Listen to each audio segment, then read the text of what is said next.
faire confiance aux résultats des jours. Selon moi, pour éviter la violence lors des élections, il est crucial que tout le monde respecte les règles et les lois électorales. Les autorités doivent garantir la sécurité et le respect de tous les citoyens pendant le processus électoral. De plus, il est essentiel que les candidats et les partis politiques encouragent la paix et le respect mutuel. La sensibilisation à l'importance du vote pacifique et responsable plus également contribuer à réduire les tensions. Afin de compte, la communication ouverte et le dialogue entre les deux parties peuvent aider à parvenir les conflits. Ensemble, nous disons non à la violence lors des élections. Merci. Ces messages des élèves du lycée de Bambey ont pour objectif la pacification de l'espace politique dans les élections présidentielles qui profilent à l'avenir, selon le coordinateur de la COSYDEP départementale, Ndiak Bop. L'objectif visé, c'est surtout la pacification et élection pacifique, la non-violence.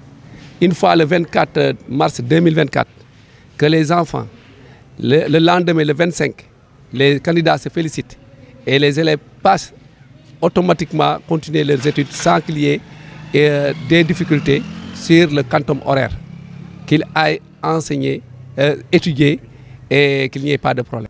Les représentants des partis politiques qui étaient présents lors de cette causerie manifestent leur contentement à l'endroit de ces élèves. Oui, on a écouté les élèves d'une oreille attentive.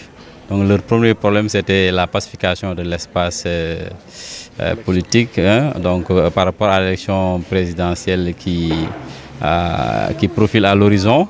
Nous les avons écoutés et je pense qu'ils nous ont appelés à la pacification. Et en tant qu'acteurs politiques, nous nous engageons quand même à pacifier l'espace politique et à tout faire pour que le lendemain de l'élection présidentielle, que le cours puisse reprendre dans tous les établissements du Sénégal.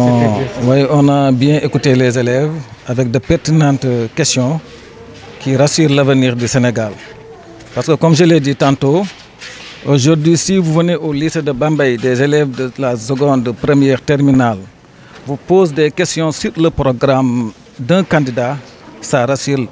Parce que autant, ce sont des personnalités, Borom Moussorgui, qui dafa xees, qui dafa rafet, c'était ça qui faisait le choix des électeurs. Aujourd'hui, si un élève, un primo-votant te pose des questions sur un programme, ça rassure. Un sentiment de fierté pour le formateur. Voilà, c'est un sentiment de fierté d'une mission accomplie parce que si les candidats, les représentants des candidats à l'élection présidentielle de 2024 ont pu écouter nos élèves et ils ont eu l'impression que c'est vraiment une fierté pour eux d'entendre tous les messages venant des élèves et surtout des primo-votants, en l'occurrence des élèves de seconde, de première et de terminale, qui posent des messages, qui posent des questions par rapport aux différents programmes des candidats à l'élection présidentielle. Alors, nous avons constaté une jeunesse mûre qui est devenue très consciente de leur rôle dans le cadre de la gestion de ce pays. En dehors de ces messages, les élèves ont posé des tas de questions sur l'avenir de l'éducation sénégalaise. À la sortie de cette réunion, beaucoup d'élèves avaient posé des questions liées sur le système éducatif, le